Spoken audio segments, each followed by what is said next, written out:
नमस्कार, DNP India में आपका स्वागत। मैं हूं आपके साथ राहुल चौधरी। तो देखिए, चुनाव की मतगणना जारी है। बीजेपी जहां बहुमत से दूर दिखाई दे रही है, लेकिन एनडीए गठबंधन बहुमत से ऊपर जाता हुआ दिखाई दे रहा है। अभी मतगणना जारी है और शाम तक पूरी स्थिति क्लियर होगी। किसकी सरकार बनती है ये पता चल जाएगा।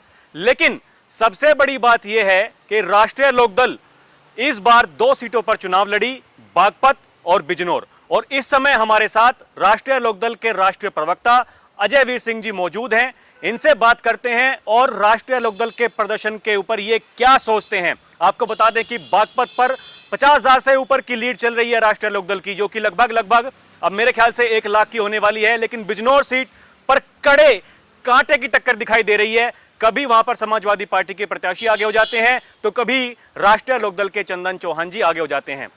बहुत स्वागत है सर आपका। जी धन्यवाद। कैसा देख रहे हैं चुनाव आप? बागपत तो जा रहा है एक तरफा, लेकिन बिजनौर में कांटे की टक्कर चल रही है। देखिए, हम 2 लोकसभा सीट पे लड़े थे, बागपत और बिजनौर। और बागपत एक तरफा चुनाव है, बिजनौर में भी, क्योंकि अभी ये रुझान है और जब फाइनल आंकड़े आएंगे तो हमारा जो प्रत्याशी है वो विजयी होगा और अच्छी वोटों से विजयी होगा। देखिए, पश्चिमी उत्तर प्रदेश की अगर और सीटों की मैं बात करूं तो मेरठ, मुजफ्फरनगर, ये पहले से ही कहा जा रहा था कि वहां पर इस बार कांटे की टक्कर है। बीजेपी के साथ आरएलडी के आने से इस बार वहां पर टक्कर हो गई। जो सवर्ण जाति हैं, क्षत्रिय समाज की जो वोट बैंक है, वो बीजेपी को जाता हुआ नहीं दिखाई दे रहा। आपको क्या लगता है कि ये रुझानों में सिर्फ इस तरह के आंकड़े आ रहे हैं? क्या शाम तक तस्वीर कुछ अलग होगी? देखिए, शाम तक तस्वीर जब फाइनल रिजल्ट आएगा, निश्चित रूप से ये पश्चिमी उत्तर प्रदेश की जो सारी सीटें हैं, इस पर एनडीए प्रत्याशी जीतने का काम करेंगे।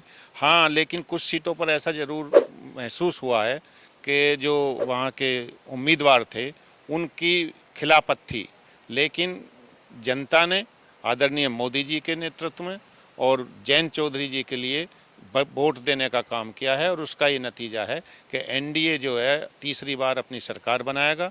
और मजबूती से हमें लगता है कि जब फाइनल रिजल्ट आएगा तो एनडीए 350 के आसपास पहुंच जाएगा।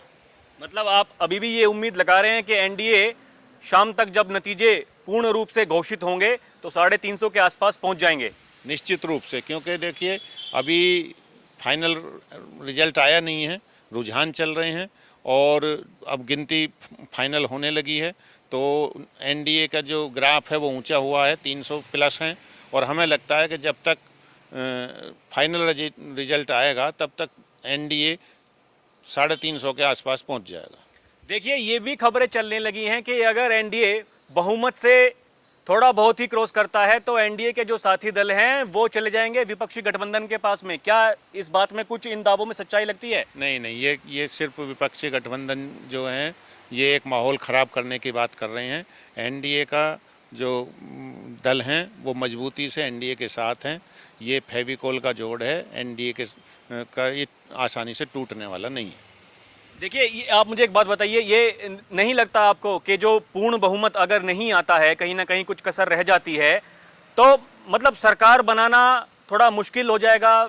आप ऐसा नहीं सोचते हैं? नहीं, ऐसा नहीं है। एनडीए बहुमत में है और पहले भी एनडीए की सरकार बनी थी, इस बार भी एनडीए की सरकार बनेगी। कहीं कोई भी दल इधर उधर नहीं जाने वाला। लेकिन विपक्षी जो पार्टियां हैं वे ज़रूर कोशिश करेंगी। जैसे मैं अभी टीवी पे देख रहा था कि उन्होंने नायडू से बात की हैं, उन्होंने नीतीश कुमार जी से बात की हैं। ये सब अफवाहें हैं, कोई कहीं नहीं जाएगा। एनडीए के गठबंधन के जो सहयोगी दल हैं वो मजबूती से सब एनडीए के साथ हैं और तीसरी बार मोदी जी प्रधानमंत्री बनने जा रहे हैं।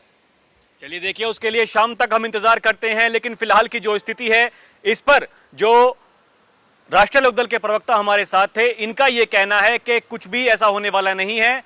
एनडीए अपने दम पर सरकार बनाने जा रहा है। एक बार फिर से प्रधानमंत्री नरेंद्र मोदी देश के प्रधानमंत्री बनने वाले हैं। अब शाम तक का हमें इंतजार करना होगा। अभी के लिए इतना ही। आप देखते रहें डीएनपी इंडिया। नमस्कार।